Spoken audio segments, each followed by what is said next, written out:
There is nothing worse than untapped potentials. If you know that you're made for more, this is the place. I know that every successful person I've ever met has one thing in common. They do not let themselves fall victim to their circumstances. They figure out a way to rise above it. So join me on this journey where I help you to be better, do better, and have better in life and in business. If you're feeling stuck and you're needing some practical tools, some hope to get you to that better life, this is definitely the place for you. Hey everybody, welcome to the Unstuck Podcast. I am your host, LaChellewieme, and I am so excited to introduce you guys to one of the most important people in my life, Madelyn Torkelson. So Madelyn and I have now known each other more intimately, I guess, for the last probably, 6 months, Madelyn? Mm-hmm. And you have been such a blessing. And I can say that with 100% certainty because I literally prayed for you to come into my life. And here you are. So you guys, Madelyn is the person who's behind the Unstuck Podcast. Madelyn is my producer. She is the person who helps me coordinate all my interviews.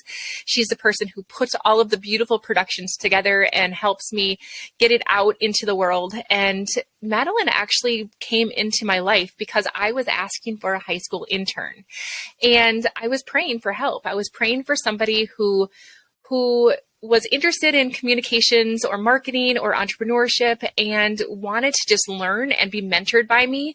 And in exchange, I could teach them how to essentially be an entrepreneur by doing, right? And so that was my vision for this. And Madelyn, I'm going to let you tell kind of the rest of that story from your perspective. Yeah, it's crazy because I was at the same time that you were praying, I was praying for, God to use my gifts and God to kind of lead me for the rest of my life because I'm a senior. So it's like at the point in your life when you're supposed to figure everything out, and God is definitely showing me the pieces of the puzzle slowly over time. But I really prayed that God would, I was interested in graphic design, stuff like that. And I was going to pursue a degree in medicine and law. But I was still interested in graphic design. I had this love for it. And so I just prayed, God, give me an opportunity, to use this and figure this out. And I was in Mexico on a mission trip and my mom sends me this text and I have no service. I could receive the text, but I couldn't respond back. And she is like, LaChelle in our church is looking for an intern. Would you like to do it? And I wanted to say heck yes right away, but I waited till I got back until San Diego to respond. And so I did. And then I obviously got the internship. Here I am. Yeah. But I mean, I guess the rest is just history. I've just been working with you. I've learned so much. And now God has changed, what I want to do. Like you said, learn by doing. And I have changed. I still want to pursue my degree in medicine, but instead of law, I want to be influence, personal branding online, share the name of Jesus. So it's totally been crazy. It's amazing. And what's so cool is that Madelyn was praying, you guys, for some clarity on what she wanted to do. And it was such a natural fit because she knew that I was in medicine. Her mom and I work for the same company. And she knew that I was in medicine, but she also knew that I had all of these other things going on, right? And so it's like, what a better way for her to learn how to integrate medicine with all of these other passions. And she has been an answer to my prayer because not only has she been the person that has allowed me to get things done, I am filled with the blessing of being able to be a mentor to you, Madelyn, but you also fill me up. You fill me up in so many ways. And I love to see what God is doing through you. And so one of the things that you came to me kind of early on was you're like, hey, I have this thing on my heart. And it's called Gathered by God. Yep. And I'm not quite sure what to do with it. So you came to me with that and we talked. So tell us a little bit more about that and what that's all about. Yeah. And honestly, that's like part of my testimony. I feel like God, I got this internship. I was praying, God would give me an opportunity. And then towards the end of the internship, God was like, I want you to influence people. You have all this knowledge, that you've been blessed us the past couple months. Now go use it. So I was like, what the heck am I supposed to do with that? And I brought you this idea. I'm like, I guess I just know social media. I'm a teenager. I can use social media. And, I was helping you do social media accounts and stuff like that. And, I brought Gathered by God. And the whole idea is non-believers, believers, and questioning believers can, gather under one, where worth is found, truth is spread, kindness is shown. Because I've lived all three of those things. I've considered myself a Christian my whole life. But, I've been the questioning believer of, I have a lot of questions about God. What is God? How is he really impacting my life? I've been the non-believer. If you looked at my motives, you looked at my actions, I wasn't necessarily a believer, even though I called myself a Christian, just kind of, for the status, for the title. Yeah. And now I would say I'm a believer. I'm on fire for God, and I'm ready to go tell the world, Jesus' name, and, be kingdom focused. And Gathered by God has just grown so much over the past couple months. I think I've done it for 4 months now. And I'm at like 230 followers on Instagram, 200 people on Facebook. So that's 430 people that I've been able to influence in 4 months. And it's crazy to watch God, when you say yes and you watch him use you. And so I think that part of our, focus today in our conversation is going to be on obedience, right? Mm-hmm. And really just not only being able to discern or to trust what you're hearing or the little nudges that you feel inside of your gut, but to actually act them out. And one of the things that I have talked about a lot in training that I've done, and I know that you've heard it, is the 3 Ds that I have found have been consistent in people that are successful. The first one is the desire, right? We have a desire for something better. There's a little stirring inside of us. There's a calling inside of us. And then we have the decision that we are willing to learn the things that we have to do. We're willing to meet the people we have to meet. We're willing to become the person that we're supposed to be. And we make the decision to do that. And finally, it's the doing, right? And I think that you're such a great example of that, because you had this desire. You had these questions, right? And then here this opportunity came to work with me. And then you had to come to me with like the decision, like, hey, I want to do this, but we're a little hesitant, right? You were a little apprehensive. Tell me about that a little bit. Like, what was it that was holding you back? When the funny thing is I told you about it, and you're like, okay, I'm going to text you on Tuesday and we'll see if it's done. And I was like, holy crap, we are going faster than I wanted to. But I think it ultimately was for the good. I was nervous because, people talk about their faith, but I was really putting myself out there. In my school, people come up to me now and they're like, are you that religious girl? And I'm like, I am. What do you have questions about it? And so I was really putting myself out there and, sharing my faith and I didn't know if it was going to succeed or fail. And if it failed, it'd be really embarrassing on my name. And at that time I was more worried about how would I look if this failed. People are going to be like, yeah, that's really embarrassing. You tried and you obviously couldn't pull it off, and I told my mom, I'm only going to do it for a year. And she says, Madelyn, that sounds like it's more on your timing than God's timing. And I was like, you're right. But I didn't really do anything with it. I was just like, yeah, you're right. We'll see. And now, like I said, I was only going to do it for a year. And now I'm like, I want to do this for a lifetime. I want this to be a part of my career. Like I said earlier, this is something that I want to integrate with medicine and do for a lifetime. Yeah.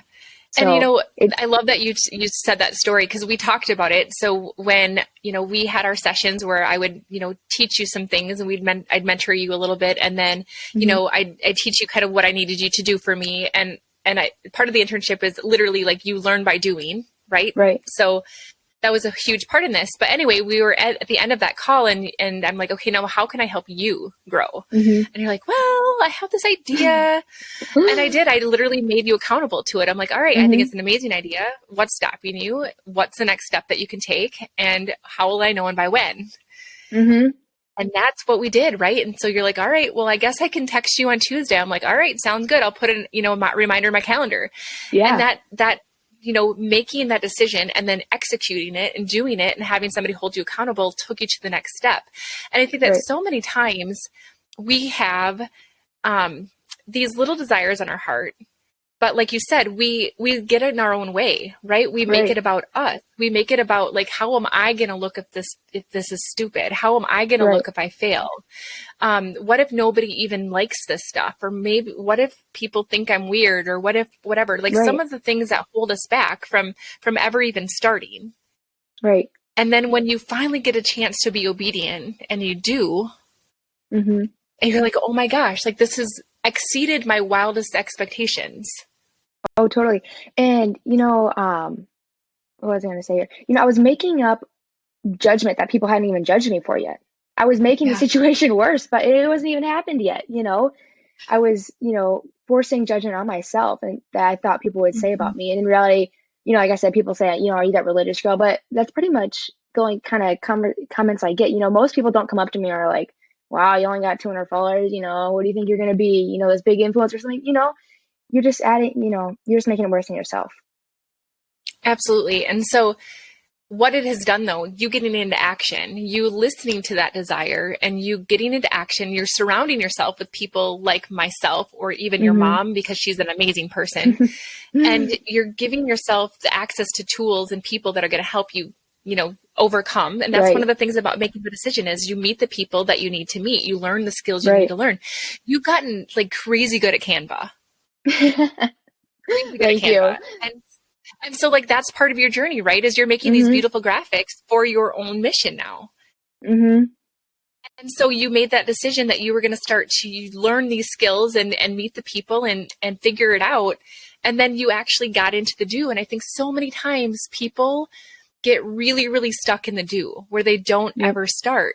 But if we can just encourage people to do, and you will find that things will open up even more than what you ever thought they could be. Right? Totally. But sometimes, but go ahead. And I was just like, reflecting on the part where you said, you need those people that are going to surround you. The people, before I even thought about that, I brought it to you because I knew you would be the person that would be like, of course, do it, and would give me the actual insight. And, granted, there's great people in my life, but you need that person that's going to actually push you to do it. And, maybe tell you the truth that you maybe don't want to hear, but you need to hear. That's, rewards. That's the thing about this is that, and I love that you brought that up, because I think that it's easy for us to only want to be surrounded by people who are always going to just tell us what we want to hear. Right. And we need those people to accept us for who we are. But the better version of that, in my opinion, is that the people who are going to love me for my messiness, but they're going to, they see a potential in me that I don't see in myself, and they help me to work towards that while they love me for who I am at the same time. Right. And I think that that's the kind of person that I want to surround myself with. They're not only going to accept me for me and all the imperfections that I have, but they see something in me that I don't, and they push me to achieve that. And that's what the kind of friend that I try to be for people, because that's what I want to have in my life. Right.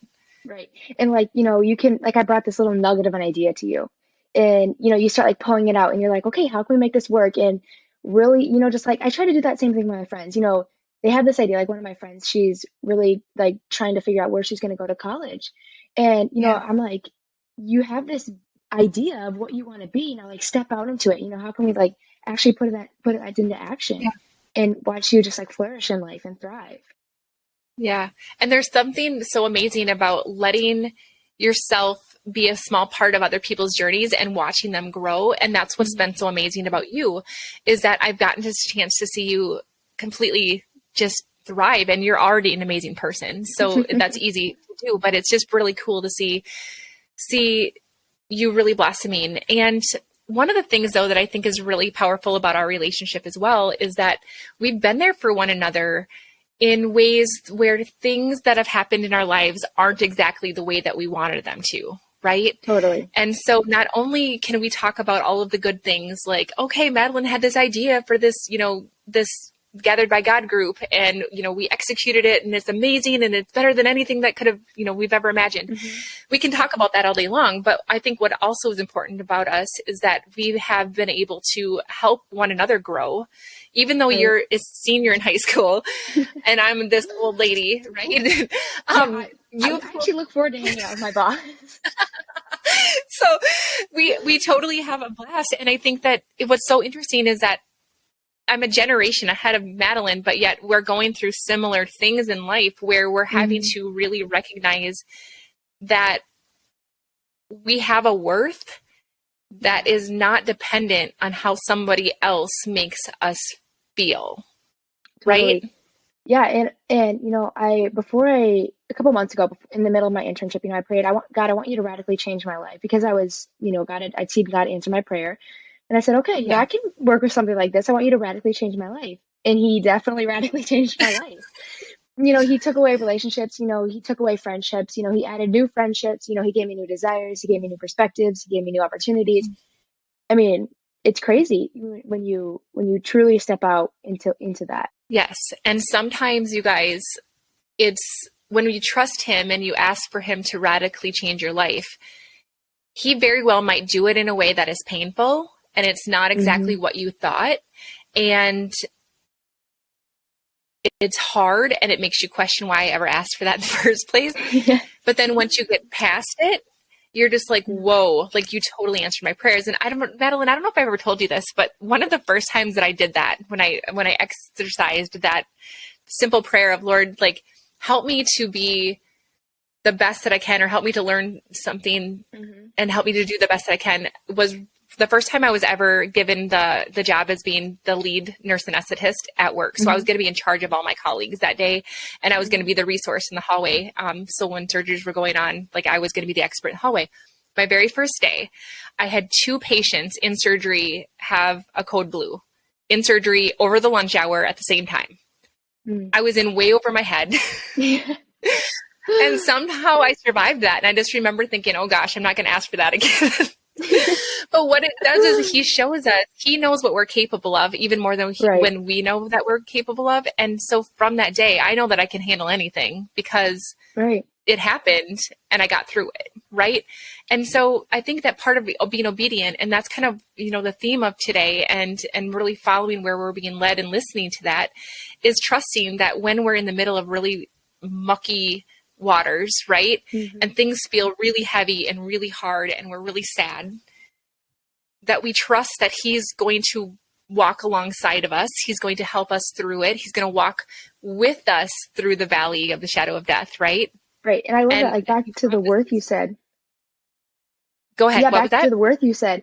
I think that it relates, the saying, the Bible verse, any weapon that's formed against us won't prosper.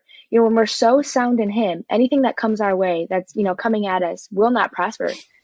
We are so much stronger with him because, he is with us every step of the way. Yeah. So what are some life lessons that you're learning this year that are literally transforming who you're becoming? I think the biggest one I've learned so far is, where is my identity? Because it could be found in, you could name the list. You could be a relationship, how many followers you have on social media, that you're good at sports, that you're smart, you're pretty, whatever it is. And I really felt God, he took away the thing that I had my identity in, and I didn't even realize it until he took it away. And now I'm like, okay, what is left? And that's God. And I really turned to him, and he showed me, this is your worth. This is who you are. You are found in me. You are a daughter of God. And it's been crazy to watch, when you have your identity in him, nothing, like I said, the weapon that forms against you won't prosper. Nothing can shake you when you're so solid in who he is. 100%. And the other lesson I think that we both learned is patience. Yes. So you're a go-getter. You're an overachiever like I am. Like, we both nerd out over the same things, right? And so what are some of the things that, because we want what we want when we want it now. That's just who we are. And we're doers, right? So we just, like, get it done. And then things don't always happen on our timeline. So tell us a little bit about how you've kind of gone through that lesson of learning patience and trust in his timeline and not yours. Yeah, anybody who knows me knows I'm the most impatient person ever. If you don't answer me within, like, next second, I'm like, come on, do you have your answer yet? I'm waiting. But I think, yeah, especially during this time of my life, I'm stepping out into God, and especially at this exact moment in my life, I'm waiting on to hear back from colleges and, what I'm going to do in life.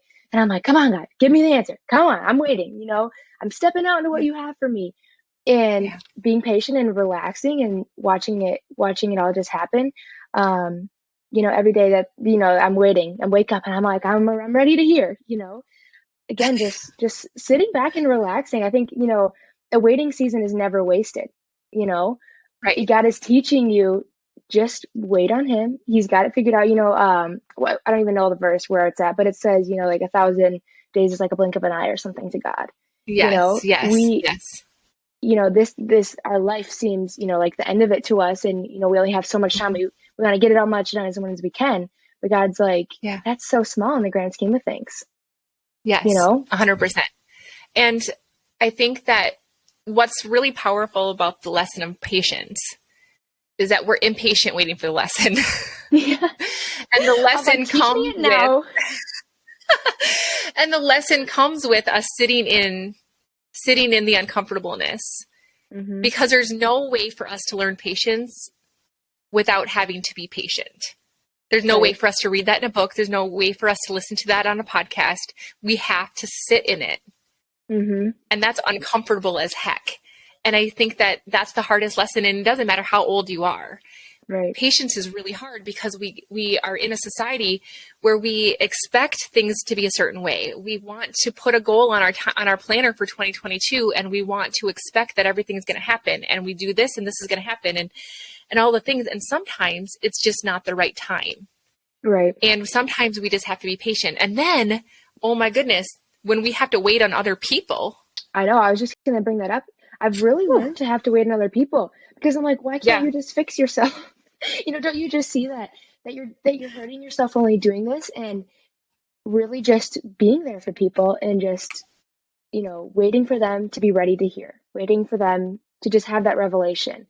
And I think that maybe that's so hard, because I'm like the person, I'm like, if I'm doing something wrong, I'm going to try and fix it right now. I don't want to stay stuck in this. But, everybody, it takes time for others, and granted, people have probably waited on me to realize things. 100%. And that's where it comes from, is that really recognizing and put ourselves in like, I'm sure that other people have waited on me to get it. Right. So who am I to put that on them? And I think that it can come down to, again, like when it comes down to where does your self-worth come from? Right. You talked about that already. When we sometimes put expectations on other people, we are opening ourselves up for disappointment. Right.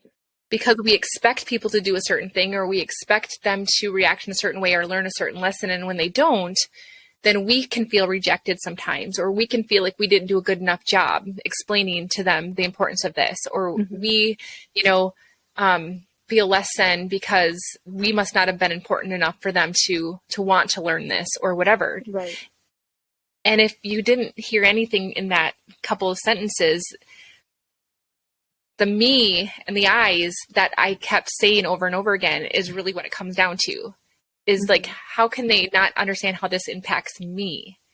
Don't they understand that they need to learn this lesson because I need it, or I need to see that I'm worth, because you must have to care enough about me to get this or to want to get it. And it's about me. And when we can come back to how can we be solidly secure in who we are and whose we are, we have less hinging upon the expectations of other people and how they're supposed to make us feel, and the timeline that they're supposed to be on that's supposed to make us comfortable, right? Right. I think that's so great. I was actually at a Bible study a while ago, and the girl said, when we are when we are expecting other people to fill us up, it's so unfair to them, because we're putting that, their growth, them figuring it all out on us, and that is what filling us up. We're only bound to be disappointed, like you said. That's so unfair to them. There's only one person that can do it, and that's God, because he is perfect. Nobody on this earth is perfect. So they're obviously going to disappoint you at times. They're not going to fill you up, and when you're waiting on them to have it all figured out, it's again not fair to them, and it's not fair to you either. 100%. You are so wise, like beyond your now just barely 18 years. So Madelyns, I would love for you to, because you are very insightful. You are somebody who wants to learn and grow and take the wisdom of people around you, that who you surround yourself with, and try to become the best version of yourself, and try to be the best influence for others. So what best tips could you give people who are listening, things that you've already picked up in your short time here on earth that have been so profound to you that you would love to just make sure that everybody knows about these resources or things that you've tried? Yeah, okay. So before it's been a very transformational period in my life these past couple months. And before, I never even picked up my Bible. I would see a quote and I would go look at it. I'm like, praise God, good quote, good Bible verse. Now I'm seriously starting off my day, even if it's not the beginning of my day. It's a time in my day that's with God, and with worship music, and saying, here I am. I'm sitting down here right now, giving you my time. I want you to continue to use me and, reveal things to me that I'm supposed to do. And I don't think anything can be more transformational than time with God. I mean, Really, that's been something that I've really implemented in my life, as a daily thing. And number two, And surrounding myself. I'm gonna stop you real quick because you said something that was important, and I want to draw it out. Hmm. You said that before you'd see a verse and you're like, yeah, good one, God. Like, yeah, I like that. I might, Hmm. I might put that in a cute sticker somewhere or something, right? Right. So it was almost like a thing to check off Hmm. versus something that was allowing yourself to be transformed by it. So Hmm. there's something about doing it and letting it work within you. And it Right. sounds like this season of your life has allowed you to open yourself up to allow it to come in you and transform you versus just something that you cross off your list. Does that sound Right. accurate? Totally. And You go ahead. no, go ahead. And I think, overall, I think my main thing I've been doing is, what am I surrounding myself with? I've recently gone on social media and I've unfollowed people that, every time I look at them, I get jealous. Or, and then I play the comparison game. Or I'm like, I wish I had all that, and I'm just unfollowed them. And it's not anything against them. It's protecting myself and bettering myself, because I'm Yep. not going to get anywhere if I'm, woe is me all the time. Or 100%. listening to you. Go ahead. Yeah. No, I was just going to say that doesn't mean that you're weak or there's anything wrong with you. It means that you're wise enough to recognize what's not serving you in this season. Right. And that it's not them, it's you, in the sense that you're recognizing, like, this is not allowing for me to grow or heal. And so I'm giving myself the permission to distance myself from that for now. And that's powerful, right? Because we can sometimes think, well, oh, like, what's wrong with me that I can't handle this? Right. But actually it's wise when you recognize it and you do something about it. Yeah, I think it's so easy just get down on yourself. Why do I compare myself? And then you talk so mean to yourself. I've really been focusing on that lately. How am I talking to myself? I'll wake up and be like, you do not look good right now. And it's like, okay, why are you starting your day off with that? Yes. Why are you starting your day off with that negative self-talk? And you don't have to stand in front of the mirror every day and go, you're a superwoman, you got all this together, but just not allowing yourself to start speaking those negative things over you. And again, like, what am I surrounding myself with? What is my brain hearing? Same thing with music. And not that I don't not listen to music that's not Christian, but really I focus on Christian music, especially when I'm, down or anything like that. Okay, you're more than this. And allowing yourself to feel those feelings, but not just sitting in it and saying there's more to life than just sitting here and feeling sorry for yourself. And same with friends. Where am I putting my energy in my friends? Are they lifting me up or are they dragging me down? How do I feel when I walk away from hanging out with them? If I don't feel uplifted, it's not you, but I'm going to have to not hang out with you anymore.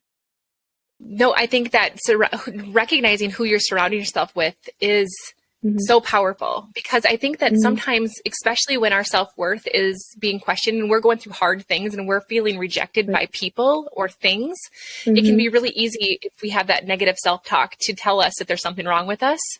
Right. And so then when we start believing that, then we start to think, well, at least I have friends, even if they make me feel like crap, or at least I have a boyfriend, or at least I have this, because at least I'm not alone, because we let that negative self-talk start to tell us who we are, even though it's not true.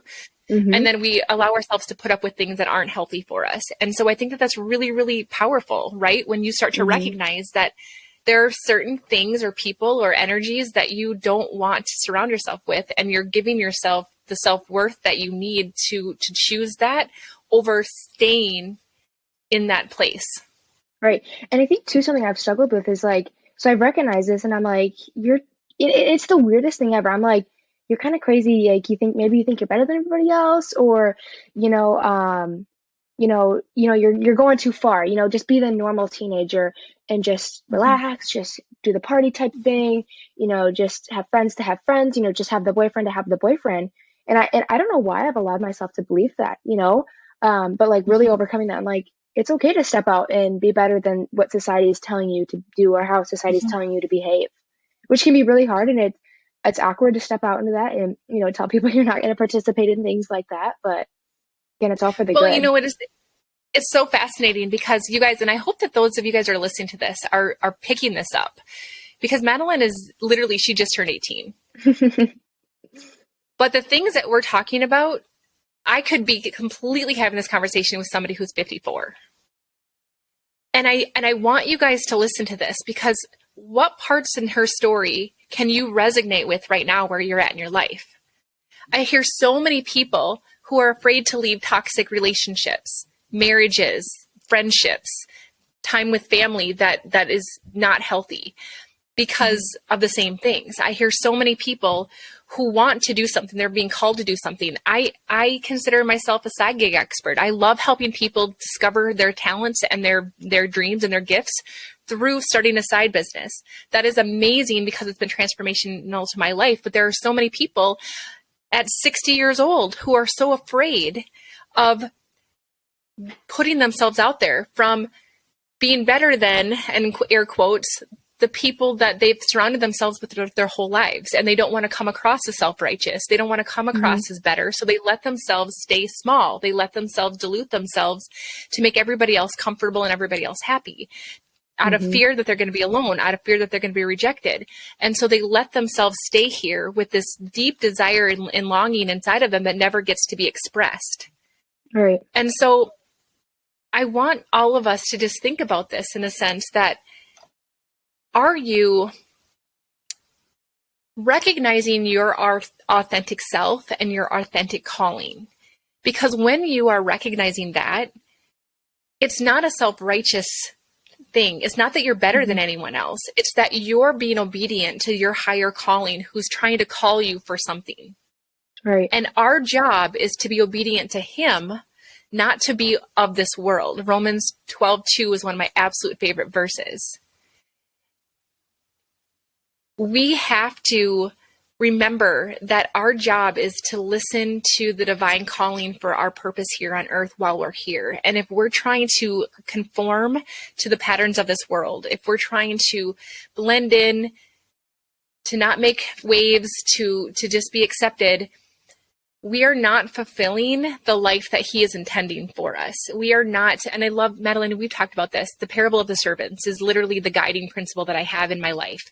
And it's that, the master gave 3 servants different coins, and he came back and basically determined what they did with the coins while he was gone. The one that buried the coins or the talents was the one that the master was upset with.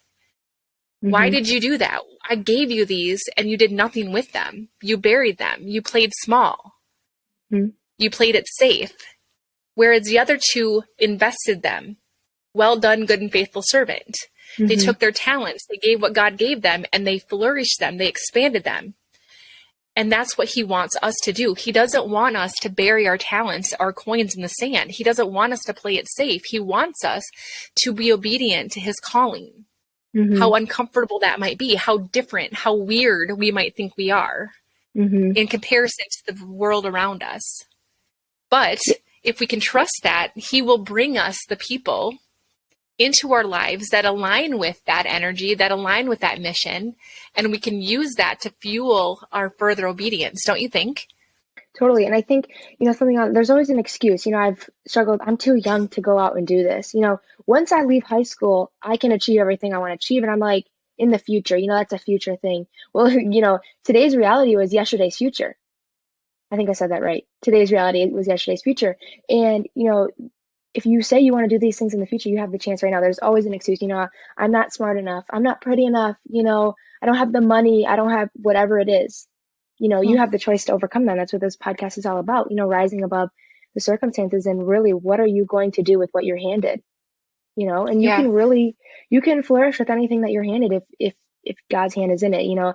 God has his hand in anything, whatever it is, it's good. And if the story's not over if the story isn't good. So that's one of my absolute favorite things that you've shared. It's from a song that you love. And it's just, the story's not over until the story is good. He will bring us to a place where everything is going to work its way out, whether in this life or the life beyond. We trust that, right? And so I just love all of the wisdom, Madelyn, that you bring to the people around you, including myself. And I love the fact that you're a good and, well done, good and faithful servant. Like, you're not letting your age or your circumstances or the things that you have going on in your life dictate how you're going to show up today, even though things are scary, things are hard. You've had hard days. I've had hard days. right? Right. There's days when we want to cry. There are days when we want to get angry. There are days when all of the things, but in the end, we choose to rise above our circumstances. We choose to try to be obedient. Yeah. And we're letting God take the wheel. And when he does that, he can bring us to places beyond what we could have ever imagined for ourselves. Right. And there's so much peace when you just give it to God and say, figure it out, because he promises he will. When you're trying to sit in the day-to-day things, figure everything out, go through life by yourself, you're the person, you got it all together. If it's up to you, if it's up to be, it's up to you, And there's just so much peace from just letting God handle it. You don't have to have that weight of that anymore. Is there anything else that you wanted to add before we wrap up our time together? Because my goodness, I could, as you know, we could talk all day. So anything else that you wanted to bring up? Yeah, I think I would just leave you guys with a question. What would happen if you just said yes to God? What do you think that he could do in your life? What would happen if you had enough confidence in him? And I've really reflected on my own life. Do I have the confidence in God to figure it out? And if I don't, then I have an issue with my faith and I don't have enough faith in God. Gosh, I could talk about that one thing all day because he chose the underdogs throughout the entire scripture. Moses couldn't speak very well publicly and he was a murderer, right? There's people throughout all of history in scripture that were nothing, that came from nothing, and they were chosen by him to do amazing things. So is it that you don't have the confidence in yourself or that you don't have the confidence in God? That's what Madelyn's asking you. What would you do if you gave him your full confidence? And what would you let him do in your life? That is amazing. You are so just insightful beyond your years, my friend. I am so grateful for you in my life. And I am so grateful that you were able to share your heart today with all of our listeners here on the Unstuck Podcast. Yeah, thank you for having me. It's so exciting to be able to just share my testimony and make Jesus' name known. Aw, I love you, girl. Bye-bye.